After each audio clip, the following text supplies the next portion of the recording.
The signal arrived on a gray Tuesday morning, and it did not knock politely. It tore through every communication array on the planet at once, overriding radio, television, and the deep space relays that Earth had built with borrowed alien technology.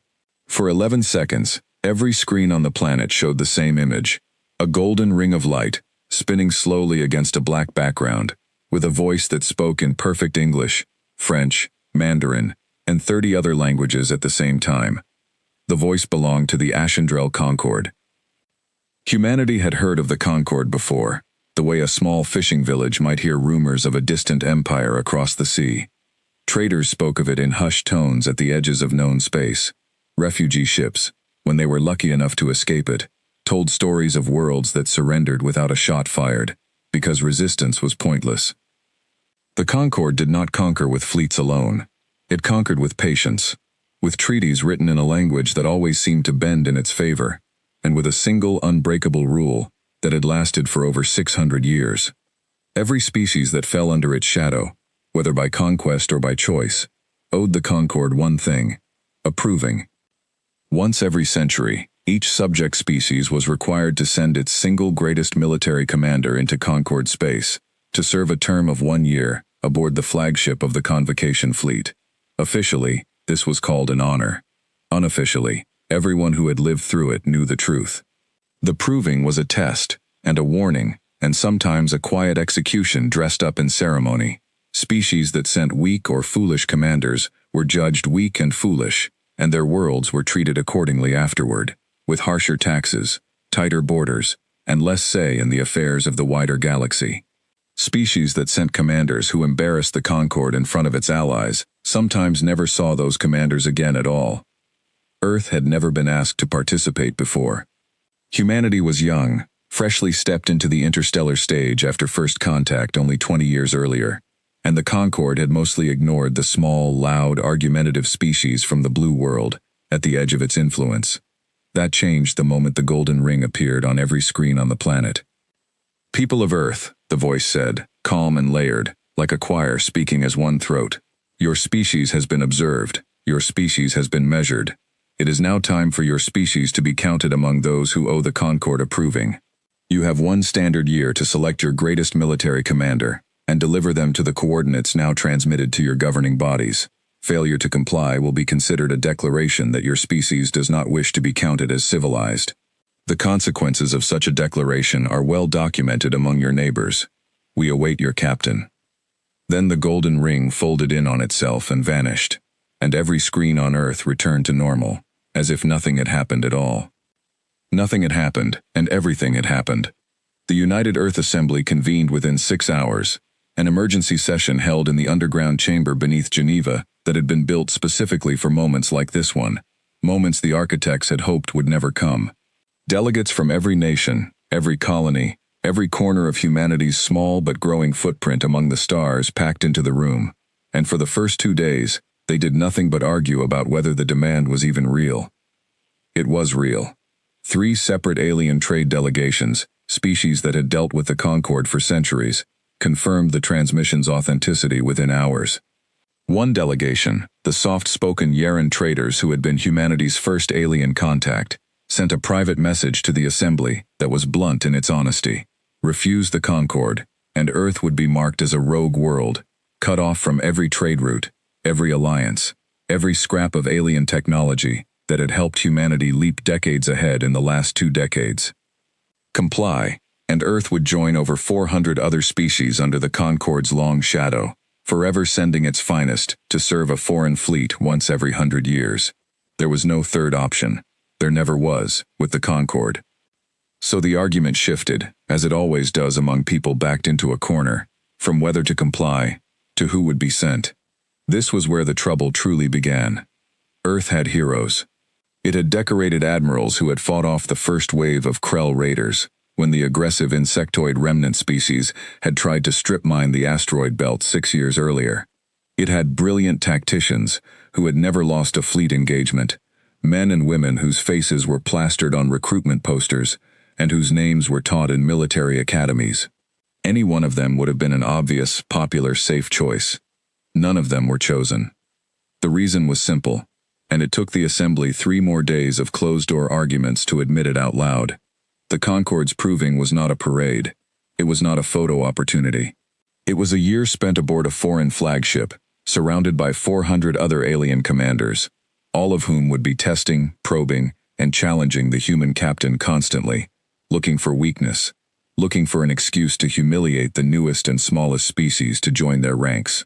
A decorated hero, used to Earth's rules of engagement, used to the polite fictions of human warfare, might not survive the year.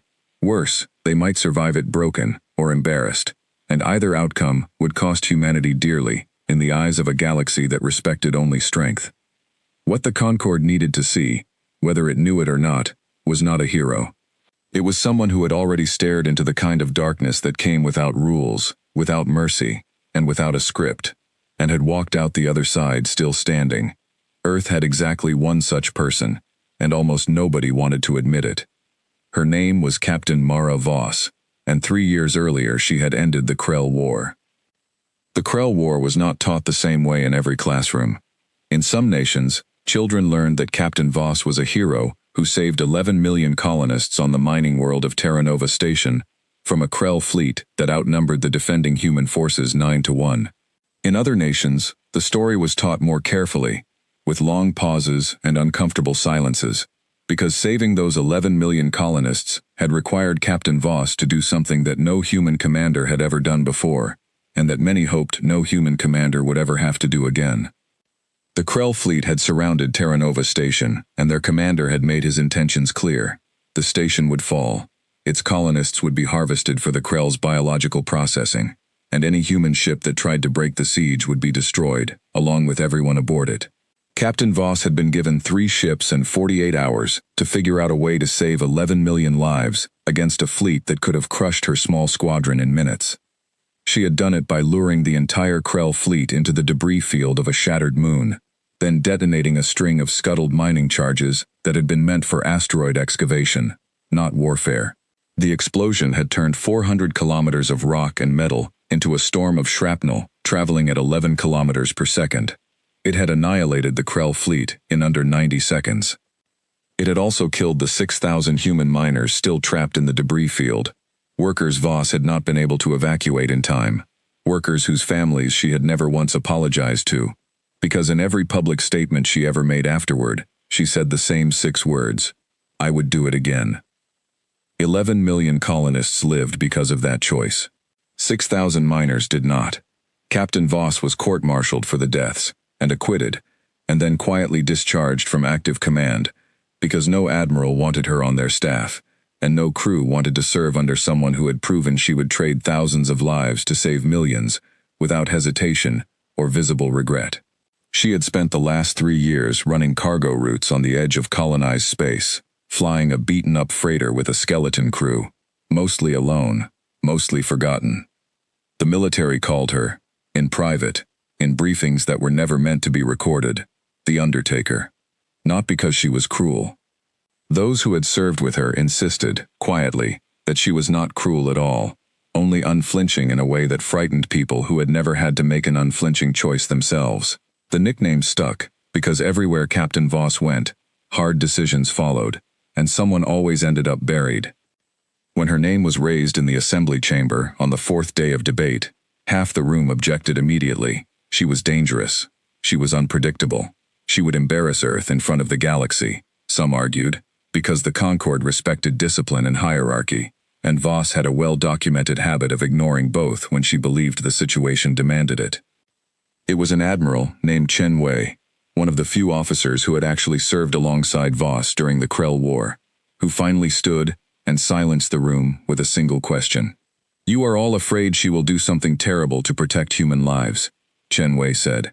"Tell me, is that not exactly what we need the Concorde to be afraid of too?" Nobody had an answer for that. 3 hours later, the vote passed. Captain Mara Voss would be Earth's proving captain. They found her on the freighter Kestrel Dawn, 3 days out from Ceres Station, hauling a shipment of refined ore toward the inner colonies. She listened to the entire briefing without interrupting once, sitting in the cramped cockpit of her ship with her boots up on the console, a posture that the young naval officer sent to deliver the news found deeply unsettling given the gravity of what he was telling her. When he finished, she was quiet for a long moment. "They want the most dangerous captain Earth has," she finally said, not quite a question. "Yes, ma'am." And the assembly agreed I was that captain. After some debate, ma'am. For the first time since he had come aboard, she smiled, and the young officer would later tell his commanding officers that it was not a comforting expression. "Good," Voss said. "Tell them I'll need my old service pistol back, the one they confiscated after the tribunal, and tell them I'm picking my own crew this time. Every single one of them." The officer hesitated. "Ma'am, the Concorde's invitation specifies a single commander. No crew is permitted to accompany the proving captain onto the flagship." Voss's smile did not fade. If anything, it sharpened. "Then I suppose," she said, "I'll be going in alone." She left 3 weeks later aboard a modified courier ship, one of Earth's fastest and quietest vessels, retrofitted in secret at a shipyard above Luna, with equipment and weapons that officially did not exist, built by engineers who had been personally selected and personally sworn to silence by Admiral Chen Wei herself. Nobody in the assembly asked too many questions about what exactly was being installed in that ship's hidden compartments. Some things were better left undiscussed, in case the Concorde ever asked Earth directly whether it had violated the spirit of the invitation. The send-off was small, quiet, and almost entirely unofficial, held on a private landing pad far from the cameras that had covered every other moment of the crisis. Only a handful of people came to see her off: Admiral Chen Wei, 2 engineers who refused to give their names to reporters, and, standing a little apart from the rest, a woman in her 60s with silver hair and tired eyes, who Voss had not expected to see at all. It was the mother of one of the 6,000 miners who had died in the debris field 3 years earlier. Voss stood very still when the woman approached her. She did not reach for words of apology. She had given her apology once, publicly, and had meant every word of it, even as she stood by her decision, and she was not the kind of person who repeated herself for comfort. The woman studied her for a long moment, then said something that no one else on the landing pad quite heard, and walked away before Voss could respond. Chen Wei asked her about it later, as they walked toward the waiting ship. "What did she say to you?" Voss was quiet for several steps before she answered. She said, "Bring the rest of them home safe. All of them. Don't just save the millions. Save the ones nobody's counting too." Chen Wei glanced at her. "And what did you tell her?" "I told her I'd try," Voss said. "For once in my miserable career, I'd actually try to do both." The ship's engines were already warming when she climbed the boarding ramp alone, carrying only a single duffel bag and the sidearm the assembly had reluctantly returned to her that morning. She paused at the top of the ramp and looked back down at the small handful of people who had come to see her off, the closest thing to a farewell party that Earth's most feared and least loved captain would ever receive. "Try not to start any wars while I'm gone," she called down to Chen Wei. "That," the Admiral said, "was going to be my request to you." Voss laughed, a short, genuine sound that surprised even her, and then the airlock closed, and the ship lifted off the pad and climbed into the gray morning sky, carrying Earth's answer to an empire that had ruled the stars for 600 years, without ever once meeting anyone quite like Captain Mara Voss. Somewhere beyond the edge of known space, the Ashendrel Concorde's flagship waited in silent orbit around a dead star, its corridors filled with the greatest military commanders of 400 conquered and allied species, all of them curious, and more than a few of them already contemptuous, about what the small, young, loud species called humanity had decided to send. They expected a soldier who would follow the rules. They were about to learn that Earth's rules had never been the point. The journey to Concorde space took 11 days, and Captain Mara Voss spent most of it alone, which suited her fine. She had never been a person who needed company to feel steady. She checked the ship's systems twice a day out of habit rather than necessity, since the engineers above Luna had built the courier to run itself if it had to, and she spent the rest of her hours studying everything Earth's intelligence services had managed to gather about the Concorde in the short weeks since the invitation arrived. It was not much. The Concorde did not advertise its inner workings to outsiders. What Voss did learn came mostly from the Yeren traders, who had dealt with the Empire for over 200 years, and who were willing to share information, now that Earth had no choice but to walk directly into the lion's den. The Concord, she learned, was not ruled by a single species. That alone made it different from every other empire Earth had encountered so far. It was a coalition of the 400 most powerful species in a vast stretch of the galaxy, bound together not by conquest alone, but by a set of ancient laws called the Accord Codes, which every member species agreed to follow the moment they joined, willingly or otherwise. The codes were strict, unforgiving, and almost impossible to change, because changing them required a vote from every single member species, and getting 400 different governments to agree on anything was, by design, nearly impossible.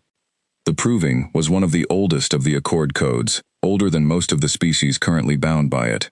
Its stated purpose was to keep the peace between 400 proud, powerful, and frequently hostile civilizations by giving their greatest warriors somewhere to test themselves against each other that was not a battlefield. For 1 year, the flagship of the Convocation Fleet, a vessel the size of a small moon, called the Aurelian Throne, became a place where the deadliest commanders in known space lived, trained, and competed side by side, forbidden by the codes from ever drawing real blood against one another. It was meant to be a release valve, a place for ambition and rivalry to burn itself out in contests and simulations instead of open war. That was the official story. The Yeren traders had a second, unofficial version, shared only after Voss's escort agreed to a substantial payment in refined ore. The Proving was also, quietly, a culling. Species that sent weak commanders were marked as weak. Species that sent commanders who could not survive a year of constant challenge, sabotage, and psychological pressure from 400 rivals were marked as fragile, and fragile species tended to find their borders shrinking in the years that followed, their resources quietly redirected, their voices ignored in Concord councils. It was never called an execution, it never needed to be. The Concord had learned, over 6 centuries, that a slow strangulation caused far less unrest than an obvious one. Voss read all of this twice, then closed the file and looked out at the stars for a long time. She thought about the 6,000 miners. She thought about the 11 million colonists. She thought about a woman with silver hair who had asked her, without asking for forgiveness, to bring everyone home safe this time. All of them, not just the ones that made for a clean story. Then she opened her weapons locker and began checking her gear one more time, because she had a feeling that whatever the Concord thought a Proving was for, she was about to redefine the term. The Aurelian Throne came into view on the 10th day, and even Voss, who had seen Earth's own largest warships and had once stood on the bridge during the final hour of the Krell War, found herself briefly, quietly stunned. The flagship was enormous, a slow-turning cylinder of gold and dark metal nearly 40 kilometers long, its surface studded with weapons platforms, docking bays, and windows that glowed with the light of 1,000 different atmospheres from 1,000 different worlds. It orbited a dead, cooling star that gave off almost no natural light, so that the ship itself seemed to be the only source of illumination in the surrounding darkness, a small artificial sun built by hands that were not human. Her courier was met by an escort of 6 Concord fighters the moment she dropped out of transit space, sleek black ships with insignias Voss did not recognize, flying in a formation so tight and so perfectly synchronized that it looked almost like a single organism moving through the void. A voice came over her comms, translated instantly into flawless English by systems far more advanced than anything Earth possessed. Human vessel, you are cleared to proceed to Docking Bay 9. Do not deviate from the assigned corridor. Weapons systems must remain powered down for the duration of your approach. Voss powered down her weapons systems, because there was no point starting a fight she could not possibly win, against 6 escort fighters and an entire flagship the size of a small moon. She did not, however, power down the other systems the Luna engineers had installed, the ones that were not, strictly speaking, weapons at all, and therefore not covered by the escort's instructions. She smiled faintly at the loophole and guided her ship into the assigned corridor. Docking Bay 9 was the size of a small city district, its ceiling lost somewhere far overhead in a haze of artificial light and drifting mist meant to regulate the bay's atmosphere. Dozens of ships from dozens of species were already docked along its length, some sleek and organic in shape, grown rather than built, others blocky and heavily armored, bristling with weapons even here inside the supposed sanctuary of the Proving. Voss counted at least 40 different hull designs before her own ship settled onto its assigned platform, and she understood, with a cold, clear certainty, that every single one of those ships belonged to a commander who had earned their place here the same way she had, by being the most dangerous person their species had to offer. She was, by every measure that mattered, walking into a room full of predators. She took her time gathering her gear before she opened the airlock, not because she needed the time, but because she had learned long ago that the first impression a person made in a room like this one mattered more than almost anything that followed. Rushing suggested nervousness. Nervousness suggested weakness. She checked her sidearm, adjusted the plain gray uniform Earth had issued her, deliberately unadorned, without medals or rank insignia beyond a single silver bar at her collar, and then walked down the ramp of her ship into the largest gathering of alien military power that any human being had ever witnessed in person. The bay went quiet as she stepped onto the platform. Not silent exactly, since the ambient hum of a docking bay the size of a city never truly stopped, but quiet, in the specific way a crowded room goes quiet when something unexpected walks into it. Voss felt the weight of hundreds of eyes, and sensory organs that were not eyes at all, turning toward her at once. She was not the largest being in the room. She was, in fact, among the smallest, standing barely a head taller than some of the Yaren commanders she recognized from trade broadcasts, and dwarfed entirely by towering armored figures from species she had never seen before, some easily 3 meters tall, their bodies covered in natural plating that looked harder than any armor Earth's shipyards could produce. She kept her expression flat, her shoulders relaxed, her pace unhurried, because she had learned a long time ago that predators reserve their attention for prey that looks afraid, and she had no intention of looking afraid in front of 400 species worth of the galaxy's most dangerous commanders. A Concord officer approached her, tall and slender, with skin like polished bronze, and eyes that shifted color slowly as it looked her over, and species Voss's briefing had identified as Threll, one of the founding members of the Concord, and traditionally responsible for administering the proving itself. "Captain Voss," the Threll officer said, its translated voice smooth and utterly without warmth. "Humanity's chosen commander. You are the 403rd proving captain to arrive this cycle. You are also, I am obligated to inform you, the least experienced commander to ever participate in this ceremony, by a significant margin. Your species has held interstellar capability for barely 2 decades. "I've noticed," Voss said. "Is that a problem?" "That remains to be seen," the officer replied. "You will be quartered in the section reserved for new member species, alongside the other recent additions to the Concord. You will begin your integration trials tomorrow, at the first hour of the ship's cycle. I would advise you to rest. The trials are rigorous." "I'll manage." Something in the officer's expression shifted, an almost imperceptible narrowing of its shifting eyes, the closest thing to skepticism its species' features seemed capable of showing. "Many have said the same," it said. "Few have meant it as firmly as you appear to." It turned to lead her deeper into the ship, and Voss fell into step behind it, cataloging everything she passed with the same careful attention she had once given to a Krell fleet's formation, before deciding exactly where to detonate a debris field. The corridors of the Aurelian throne were vast, tall enough to accommodate the largest species aboard, lined with markings in dozens of alien scripts that her translator implant rendered into a confusing overlay of English she mostly ignored. She noted exits. She noted choke points. She noted, with quiet interest, the places where the ship's structure seemed older, patched, repaired many times over the centuries, evidence that even an empire as vast and disciplined as the Concord had scars it preferred not to advertise. Her quarters, when she reached them, were small by the standards of most species aboard, but almost luxurious by human standards. A private room, with a bed built for a human frame, a wide viewport looking out at the dead star's faint glow, and a single data terminal displaying, in perfect English, the rules of the proving in full. She read them twice.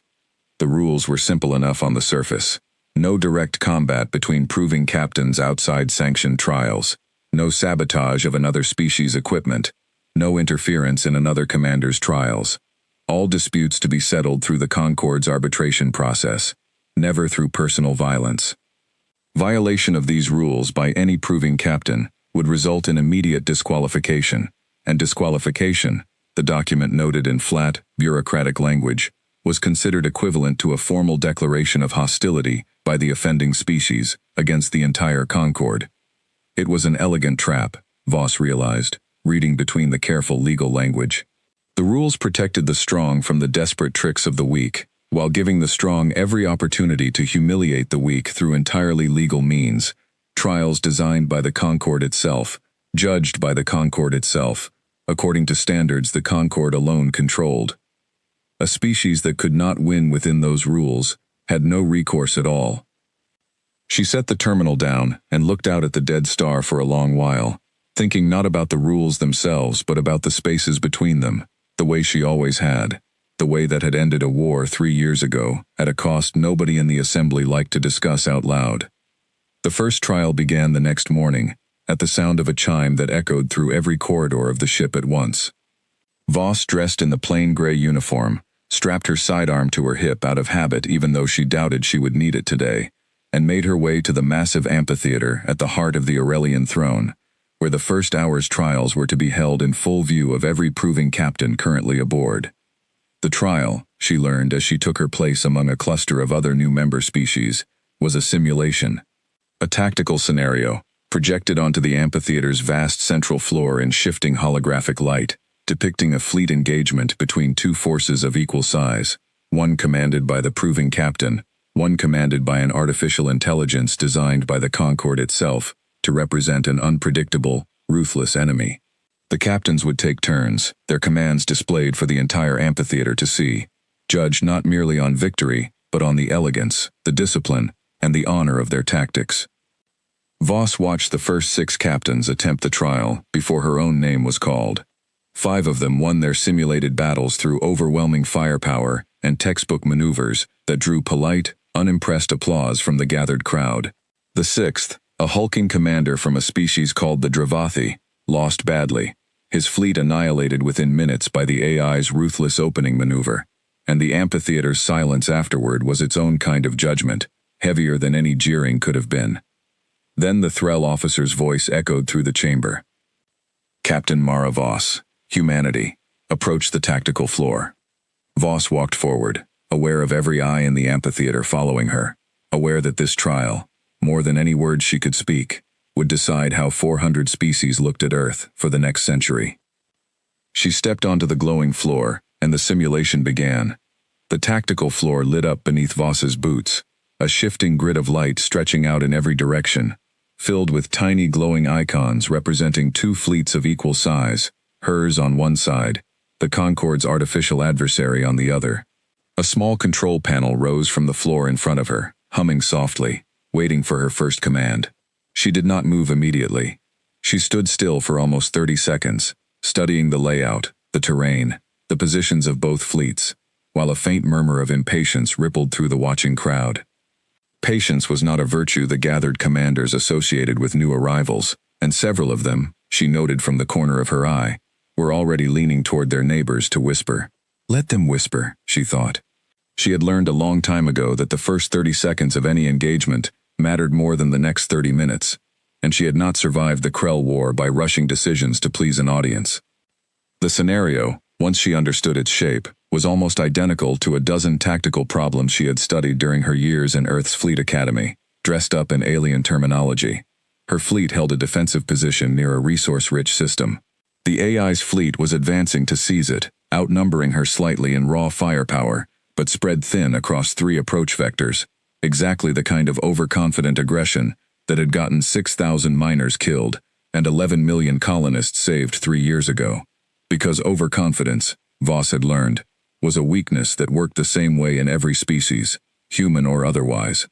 She began issuing commands, quiet and precise, her voice carrying clearly across the amphitheater through the translation system. She did not throw her entire fleet at the largest incoming force, the way the 5 captains before her had done, seeking a glorious, overwhelming textbook victory that would look impressive on a recruitment poster.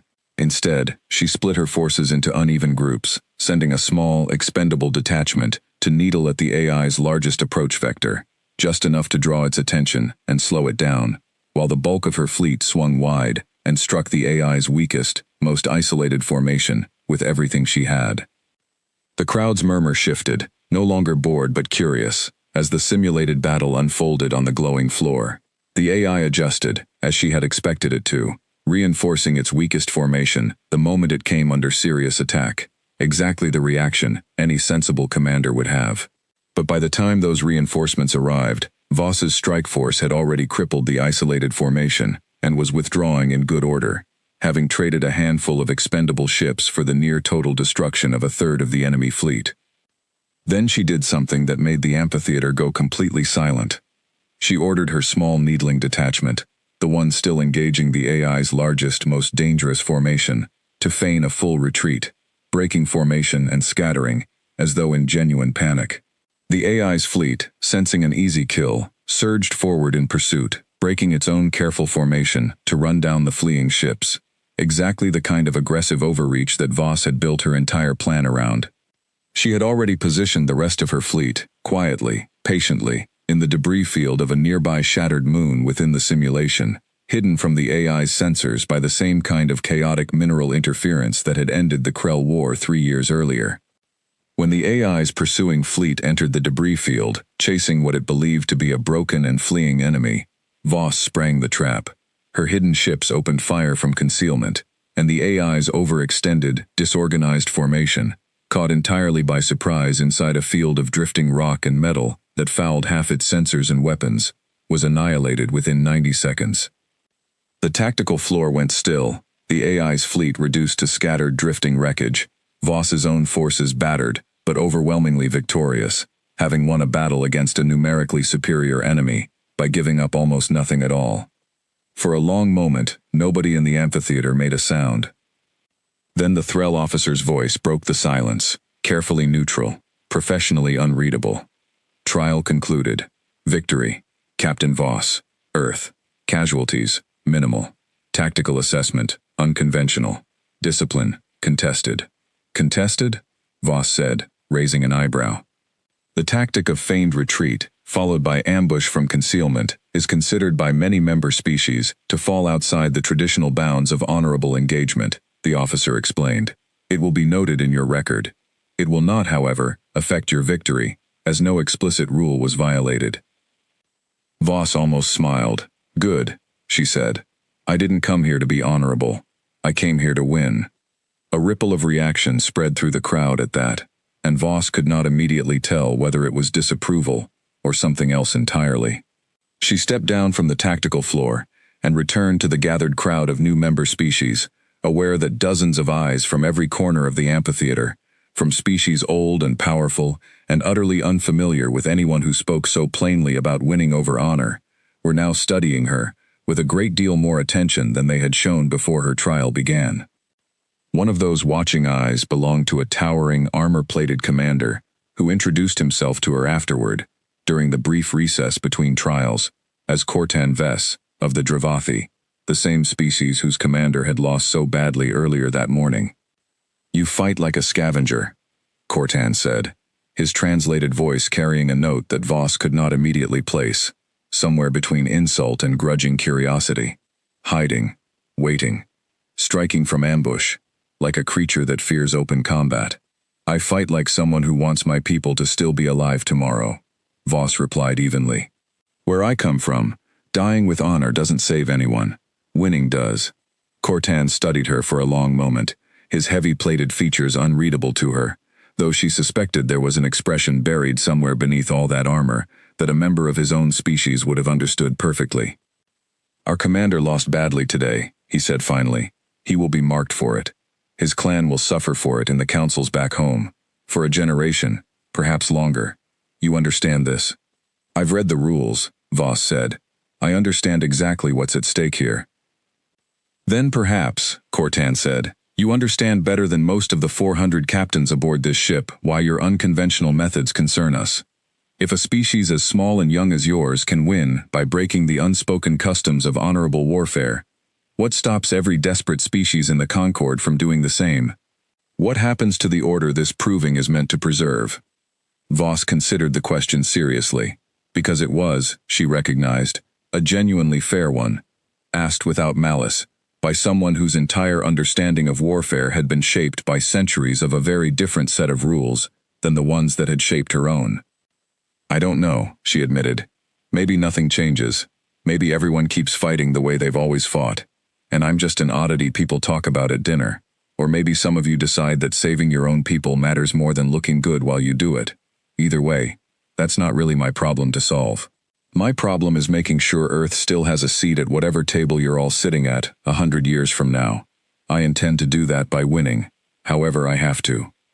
Cortan was quiet for a long moment, and then, unexpectedly, he made a low rumbling sound that Voss's translator rendered, after a brief hesitation, as laughter. "You are either the most dangerous commander to arrive here in a decade," he said, "or the most foolish. I have not yet decided which." "Ask me again in a year," Voss said. "I might have an answer for you by then." Word of her trial spread through the Aurelian throne faster than Voss expected, carried through whatever informal network of gossip and rumor existed among 400 species worth of proud, ambitious commanders, trapped together for a year, with very little else to occupy their time. By the time the second day's trials began, she noticed that the crowd watching from the amphitheater's edges had grown considerably larger, and a great many more eyes than before followed her every movement with open, undisguised curiosity. Not all of that attention was friendly. On the third day, during a break between trials, Voss found herself approached by a delegation of 3 commanders she did not recognize. Sleek, pale-skinned beings from a species called the Ithrain, whose home system, according to her briefing files, had been forcibly annexed into the Concord almost a century earlier, and had chafed under its rule ever since, their commanders regularly among the most aggressive and least forgiving of the entire proving cycle. The lead Ithrain commander, a narrow-faced woman named Sela Krethis, looked Voss over with an expression that needed no translation software to understand. "You think you are clever," Sela said, her translated voice cold and precise. "Ambushes, feigned retreats. Tricks a child might invent. You have impressed the weak-minded among the new arrivals. You have not impressed me." "I wasn't trying to impress you," Voss said. "No," Sela agreed. "You were trying to survive. That much, at least, I understand. But understand this in return, human. The rules of this proving forbid direct combat between us. They do not forbid everything else. There are 100 ways to break a commander that leave no mark for the arbitrators to judge. I have seen entire species disgraced and destroyed within these rules, by commanders far more patient than you appear to be. Your little tricks on the tactical floor will not save you from what is coming." Voss met her gaze steadily, unblinking, the same flat, unhurried expression she had worn walking off her ship into a docking bay full of predators 3 days earlier. "I appreciate the warning," she said. "Truly, but you should know something about where I come from, before you decide I'm worth the effort of breaking." "And what is that?" "Every single person who has ever underestimated me," Voss said quietly, "ended up regretting it a great deal more than I ever did." Sela's pale eyes narrowed, and for a moment something flickered behind them that might have been irritation, or might have been, though she would never have admitted it, the first faint stirring of genuine caution. She said nothing further. She turned and walked away with her 2 companions trailing behind her, and Voss watched them go, filing away the exchange the same careful way she filed away enemy fleet formations, aware that whatever quiet games the Ithrain commander intended to play over the coming months, they had just become a great deal more personal than either of them had likely expected when the conversation began. That night, alone in her quarters, looking out at the dead star's faint glow, Voss allowed herself, for the first time since leaving Earth, a small measure of doubt. Not about her own abilities. She had never doubted those, not truly, not since Terra Nova Station, not since she had made a choice that no one else had been willing to make, and lived with its cost, every single day since. Her doubt was quieter than that, and harder to name. It was the growing awareness that the game being played aboard the Aurelian throne was larger, older, and far more dangerous than a simple tactical trial on a glowing floor, and that somewhere in the shifting alliances and ancient rivalries of 400 species, Earth's entire future was already being weighed, measured, and quietly decided, whether humanity's newest and most infamous captain won her trials or not. She thought of the woman with silver hair on the landing pad. "Bring the rest of them home safe," she had said. All of them. Voss intended to keep that promise, whatever it cost her, and whatever games Sela Crethis and the rest of the Concord's proud, ancient commanders had planned for the long year still stretching out ahead. The weeks that followed the encounter with Sela Crethis taught Captain Voss more about the true nature of the proving than any briefing document ever could have. The trials on the tactical floor continued, and she won most of them, her unconventional methods drawing a strange mixture of grudging respect and open disapproval from the assembled commanders. But she quickly came to understand that the tactical floor was only the smallest, most visible part of the real contest happening aboard the Aurelian throne. The real contest happened in the corridors, the mess halls, the shared training grounds, and the quiet, unofficial gatherings where commanders from different species tested one another in ways the Accord codes did not, and could not, fully regulate. It began small. A shipment of supplies meant for her quarters arrived 3 days late, then arrived damaged, then simply failed to arrive at all, forcing her to make formal requests through the Concord's administrative channels that were, she suspected, deliberately slow to process. A training session she had scheduled on one of the ship's simulation ranges was mysteriously double-booked, forcing her to either wait or argue her case in front of an audience of amused onlookers. Twice, she found her personal quarters had been entered in her absence. Nothing taken, nothing obviously disturbed, but small signs left behind. A chair moved a few inches, a data terminal left on a different screen than she remembered, the unmistakable calling card of someone who wanted her to know she was being watched, without giving her anything concrete enough to formally complain about. Voss recognized the pattern immediately, because she had seen versions of it before, in the political maneuvering that had followed her own court-martial 3 years earlier. It was pressure, patient and deniable, designed to wear down a target slowly rather than break them all at once, and it told her something important about whoever was orchestrating it. They were not stupid enough to violate the proving's rules outright, but they were confident enough in their position within the Concord's hierarchy to bend those rules as far as they would go. She did not complain to the Concord's arbitrators. She had a strong suspicion that doing so would accomplish nothing except confirming, to everyone watching, that the pressure was working. Instead, she adapted the same way she had adapted to every difficult situation in her career, quietly, patiently, and with a growing catalog of exactly who was responsible. It was Cortan Vess, of all people, the Dravathi commander whose own captain had lost so badly on her first day aboard, who eventually gave her the piece of information that clarified everything. They had fallen into an odd, cautious sort of friendship over the intervening weeks, born mostly out of mutual curiosity, rather than any deeper trust, meeting occasionally in the ship's training halls where Voss continued to study the tactics of every species she could observe, filing away strengths and weaknesses with the same careful attention she gave to everything else. "You have made an enemy of House Crethis," Cortan told her one evening, after a training session in which Voss had spent 2 hours studying the Dravathi's brutal, direct combat doctrine with obvious fascination. "This should concern you more than it appears to." "I've noticed the attention," Voss said dryly. "I assumed it was personal. Sela didn't seem to like me very much from the start." "It is not merely personal," Cortan said. "House Crethis has held a seat on the Concord's inner council for over 60 years. Sela Crethis is not simply a proving captain. She is being groomed to inherit that seat when the current holder steps down, which is expected to happen within the next 2 years. A proving captain who disgraces herself in front of 400 species does not inherit council seats.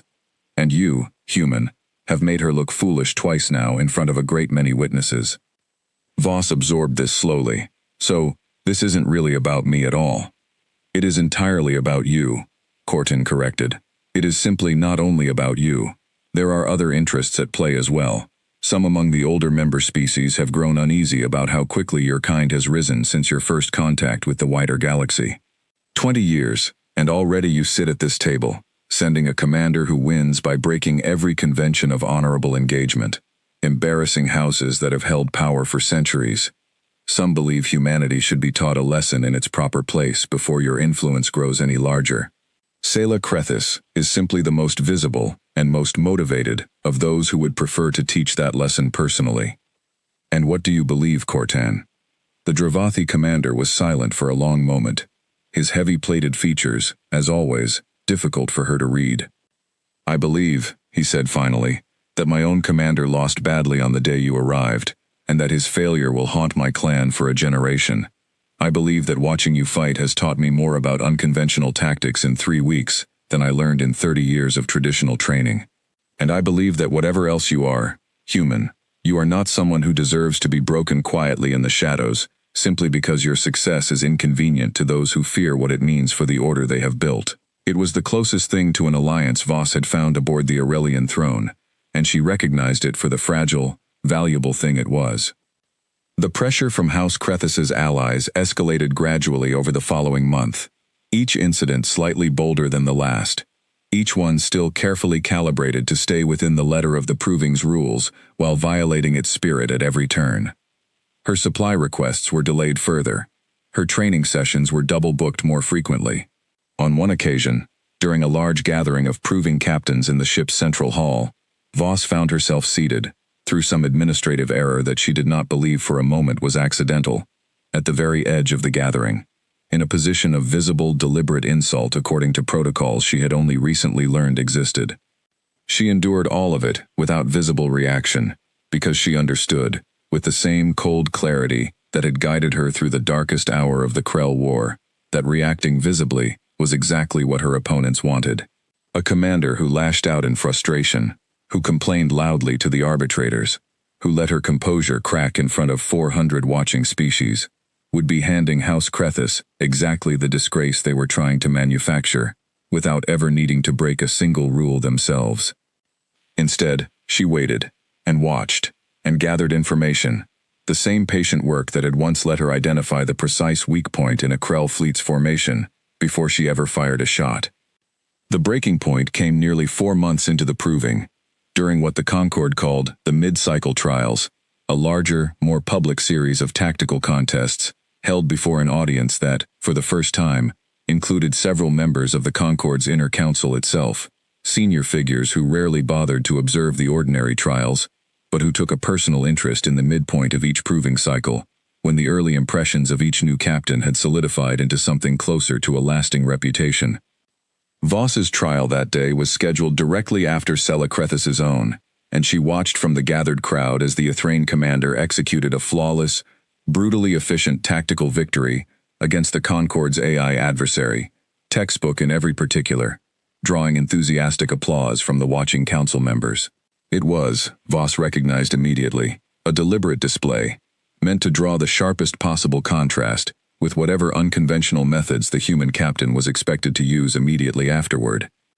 When Voss's name was called, she stepped onto the tactical floor, aware that every council member present, along with every one of the 400 assembled Proving captains, was watching her, with the specific, pointed attention of an audience that had just been shown what proper, honorable victory was supposed to look like.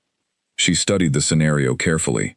It was harder than any trial she had faced so far, a defensive engagement against a numerically superior AI force, advancing from 4 directions simultaneously, clearly designed, she suspected, with input from someone who understood exactly which tactics she favored, and had built a scenario specifically to deny her the kind of terrain and positioning that had won her every previous trial.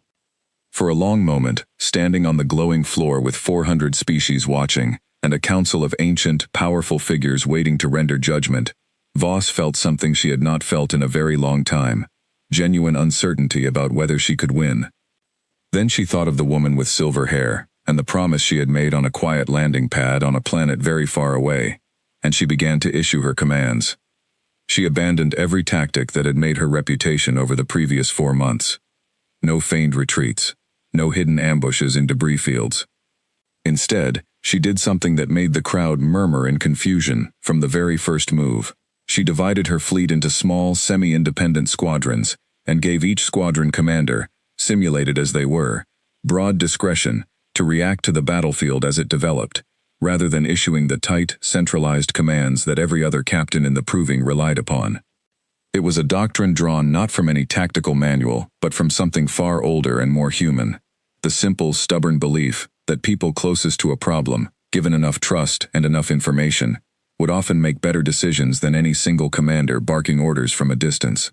It was messier, it was harder to predict, and against an AI adversary built to anticipate centralized, disciplined command structures, It worked in ways that left the amphitheater in stunned silence by the battle's end. Her scattered squadrons adapted to the AI's four-directional assault with a fluidity the simulation had never encountered before, reinforcing weak points before Voss herself had even finished processing that those weak points existed, retreating and regrouping without waiting for her explicit instruction, exploiting gaps in the enemy's coordination that emerged from the AI's own confusion at facing an opponent that did not behave like a single mind at all. She won. Not cleanly, not without cost, her simulated fleet battered and reduced by nearly a third by the engagement's end. But she won. Against a scenario that had been built, she was now certain, specifically to defeat her. The silence that followed her victory was different from any she had experienced before. Heavier, more considering. When the Threll officer finally announced the result, her voice carried an edge Voss had not heard from her before. Trial concluded. Victory, Captain Voss, Earth. From among the gathered council members, a figure rose that Voss had not seen before. Ancient and imposing, wrapped in robes of deep violet that marked, according to her hastily accessed briefing files, one of the founding houses of the Concord itself. A word, Captain, the figure said, its voice carrying easily across the suddenly silent amphitheater, before you leave the floor. Voss turned to face it, keeping her expression carefully neutral, aware that whatever happened in the next few minutes would matter far more than any tactical trial she had won so far. Of course, she said, I'm listening. The figure in violet robes descended slowly from the council platform, and the crowd of 400 proving captains parted to let it pass, a deference Voss had not seen offered to anyone else aboard the Aurelian throne, not even the Threll officers who administered the trials themselves. Up close, the being was tall and thin, its skin a pale silver gray, its face marked with fine, deliberate lines that Voss suspected were ceremonial rather than natural, and its eyes, when they finally settled on her, held the particular kind of tiredness that came only from having watched empires rise and fall for a very long time. I am Elder Vashtan Kell, the figure said. I have sat on the Concord's inner council for 140 years. I have observed 61 proving cycles. I do not often trouble myself to speak directly with a new arrival. I'm honored, Voss said, though her tone suggested she was reserving judgment on exactly how honored she ought to feel. You should not be, yet, Vashtan Kell said. I have come to ask you a question, Captain, and I would ask that you answer it honestly, because I have found, in 140 years, that dishonest answers are almost always more transparent than the speaker believes them to be. Ask your question. Your tactics today, the elder said, distributed command, independence granted to subordinate officers, even simulated ones, at the cost of centralized control. This is not merely unconventional by the standards of this proving. It is, in fact, contrary to nearly every military doctrine practiced by every member species of this Concord, all of which rely, in one form or another, on strong centralized command as the foundation of effective warfare. Why? Voss considered the question carefully, aware that the entire amphitheater was straining to hear her answer, aware that whatever she said next would likely be repeated across the Aurelian throne for weeks. Because centralized command only works, she said finally, when the person at the center is always right, or when being wrong costs less than being slow. I've been wrong before, badly wrong, in ways that cost real lives, and I've learned that the moment you're wrong, the officers closest to the actual problem, the ones who can see what you can't see from the center, need to be able to act without waiting for permission that might come too late. It's not about trusting them because it's noble. It's about trusting them because it works, and because pretending one person can always see everything is how you get people killed. A murmur spread through the crowd, and Vashtan Kell's ancient face remained perfectly still, giving nothing away. You speak of being wrong quite openly, for a commander, the elder observed. Most captains I have known in 140 years prefer to speak only of their victories. Most captains you've known probably haven't had to live with a decision that killed 6,000 people to save 11 million, Voss said quietly. I have. I don't get the luxury of pretending I'm always right. I just try to make sure I'm right often enough, and honest enough about the times I'm not, that the people who follow me can trust me to tell them the truth, even when it costs me something. For a long moment, Vashtan Kell said nothing at all, studying her with those ancient, tired eyes, and the silence stretched long enough that Voss began to wonder whether she had somehow answered wrongly, in whatever framework 600 years of Concord tradition used to judge such things. Then the elder turned, slowly, to address the gathered crowd, rather than Voss herself, its voice carrying easily to every corner of the vast amphitheater. 600 years ago, Vashtan-Kel said, the founders of this Concord created the proving not to celebrate the strongest sword, nor the most honorable victory, but to identify the commanders whose judgment, whose character, and whose willingness to bear the true weight of command could be trusted to hold the peace between 400 proud and powerful civilizations for another century. Somewhere in the 6 centuries since, many among us have forgotten this. We have come to celebrate elegant victories on a glowing floor, and to punish those who win by other means, as though the manner of victory mattered more than the judgment behind it. The elder turned back to face Voss directly. I do not say this to diminish the courage of any commander who has won honorably within these trials, Vashtan-Kel continued. I say it because I have watched a great many proving cycles, Captain Voss, and I have rarely seen a commander answer a difficult question with as much honesty as you have just shown, in front of an audience she had every reason to lie to. The elder raised its voice slightly, addressing the amphitheater once more. Let it be recorded, by my authority as a founding member of this council, that the human commander's methods, however unconventional, fall within the full and legitimate bounds of this proving, and that any further attempt by any house or faction to undermine her position through means outside those sanctioned by the Accord codes will be treated as a direct violation of this council's authority. Voss felt, rather than saw, a ripple of reaction pass through the section of the crowd where Sela Crethis stood, and she did not need to turn her head to know exactly whose face had gone rigid with barely contained fury at the elder's words. The remaining 8 months of the proving passed differently after that day, though not, Voss learned quickly, entirely without difficulty. House Crethis's overt attempts at sabotage largely ceased, cowed by an elder's direct warning, but the quieter, subtler forms of pressure never fully disappeared, and Sela Crethis herself remained, until the very last week of the cycle, a cold and watchful presence whenever their paths crossed. Voss did not expect, and did not receive, anything resembling friendship from that quarter, and she found she did not particularly mind. Some rivalries, she had learned long ago, simply had to be endured rather than resolved. What changed more significantly was the way the rest of the Concord's 400 commanders regarded her. Word of Vashtan-Kel's public endorsement spread through the Aurelian throne within hours, and in the months that followed, Voss found herself approached by an increasing number of captains from species she had barely spoken with before, some curious about her tactics, some hoping to study under a commander whose unconventional methods had drawn the attention of a founding council elder, a few simply hoping to align themselves, quietly, with a rising reputation before the proving concluded. Corton Vess remained her steadiest ally throughout, and by the 10th month of her year aboard the flagship, the two of them had developed something that Voss privately considered the closest thing to genuine friendship she had found since leaving Earth, built on long evenings in the training halls trading tactics and stories from wars fought a galaxy apart. You have changed more in this proving than any commander I have witnessed in 30 years of service, Cortan told her, during one of their final conversations before the cycle's end. Not your methods, those remain as unconventional as ever, but something in how you carry yourself. When you arrived, you fought like a woman expecting to be destroyed at any moment, and determined only to take as many of us with you as possible.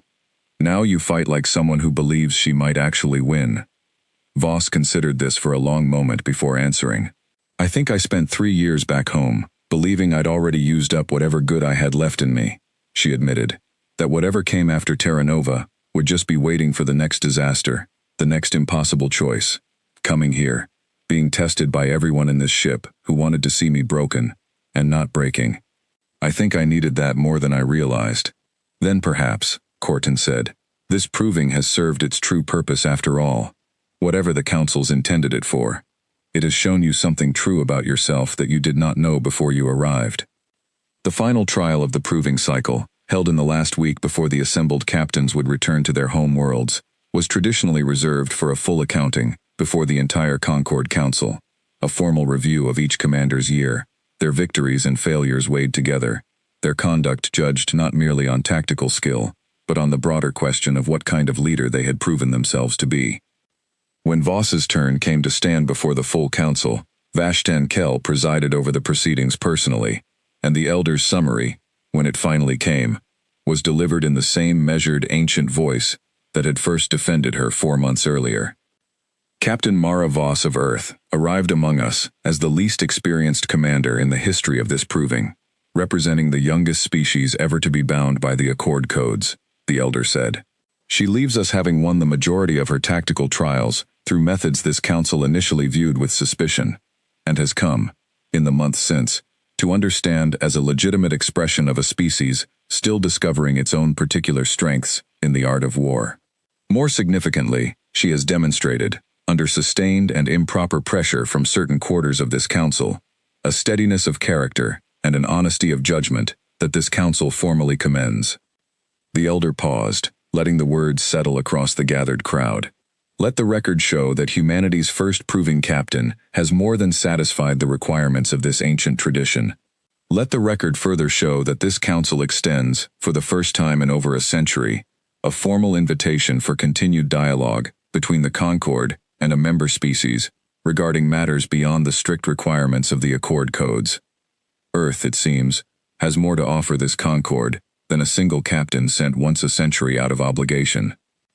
Voss returned to Earth 11 days later, aboard the same modified courier ship that had carried her away a year earlier, and found, waiting for her on the same quiet landing pad far from the cameras, a considerably larger gathering than the one that had seen her off. Admiral Chen Wei was there, along with several members of the Assembly who had voted, a year earlier, against sending her at all, and standing near the back of the small crowd, quiet and watchful, was a woman with silver hair and tired eyes, the mother of one of the 6,000 miners who had died 3 years before. Voss walked straight to her, ignoring the officials and their careful, prepared remarks, and stopped in front of the woman, searching her face for some sign of what she wanted to hear. "I brought them all home," Voss said quietly. "Every version of me that went up there, the tactician, the one who makes hard calls, and, somewhere along the way, apparently, the one who still believes there's something worth saving in herself too. All of them made it back. I did what I promised." The woman studied her for a long moment, the same way she had studied her on this same landing pad a year earlier, and then, for the first time since Voss had ever met her, she offered something that was almost, though not quite, a smile. "Then perhaps," the woman said, "it's time this planet stopped calling you the Undertaker, and started calling you something that actually fits." Behind them, Admiral Chen Wei stepped forward at last, holding a datapad filled with the details of an unprecedented invitation from a 600-year-old empire that had, for the first time in living memory, decided that one small, stubborn, unconventional species might be worth listening to after all. "Welcome home, Captain," Chen Wei said. "The Assembly has a great many questions for you, and, I suspect, a great many more offers waiting, from a galaxy that just discovered exactly what it means to underestimate Earth's most dangerous captain." Voss looked past the Admiral, out toward the gray morning sky where her ship had lifted off exactly 1 year before, and allowed herself, for the first time in a very long while, a small and genuine sense of peace. "Then let's go answer them," she said. "All of them. This time. Nobody gets left behind."